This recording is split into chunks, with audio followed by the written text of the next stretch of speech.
ఈ సంవత్సరం సంక్రాంతికి 3 సినిమాలు రిలీజయ్యాయి. అందులో డాకు మహారాజ్ కూడా ఒకటి. హ్యాట్రిక్ హిట్స్ తర్వాత బాలయ్య నుంచి వచ్చిన ఈ సినిమా భారీ అంచనాల మధ్య ప్రేక్షకుల ముందుకొచ్చింది.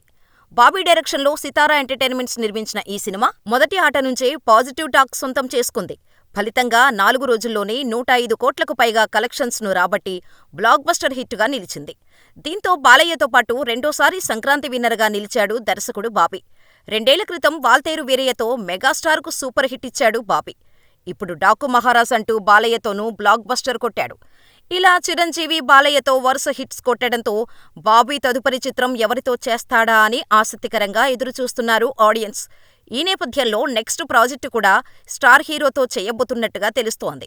ఈ సంక్రాంతి రేసులో నిలిచి హిట్ అందుకున్న వెంకటేష్తో బాబీ ఓ సినిమా ప్లాన్ చేస్తున్నట్టుగా సమాచారం. ప్రస్తుతం వెంకటేష్ సంక్రాంతికి వస్తున్నాం సినిమా హిట్ను ఎంజాయ్ చేస్తున్నాడు. ఇక బాబీకి ఫస్ట్ ఛాన్స్ ఇచ్చిన మాస్ మహారాజ్తో కూడా ఓ సినిమా ప్లానింగులో ఉన్నాడట. రవితేజతో పవర్, వాల్తేరు వీరయ్య సినిమాలు చేశాడు బాబీ. అయితే ఈ మధ్యకాలంలో రవితేజకు సరైన హిట్ పడటం లేదు. కాబట్టి ఈ క్రేజీ కాంబో మరోసారి రిపీట్ అయ్యే ఛాన్స్ ఉందని తెలుస్తోంది. త్వరలోనే ఇలాంటి విషయాల్లో క్లారిటీ రానుంది.